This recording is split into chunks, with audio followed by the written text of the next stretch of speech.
అప్పుడు ఇట్లా ఫస్ట్ ఇట్లా అనిపించాలి పిల్లలు చాప ముందు ఏమనాలి గులాబీ పువ్వు చెప్పింది ఏమని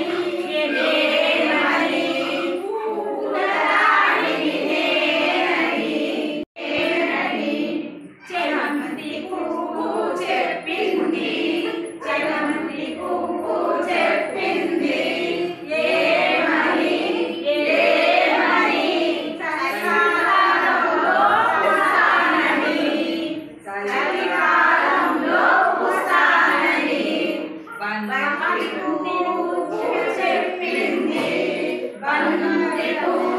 చెప్పింది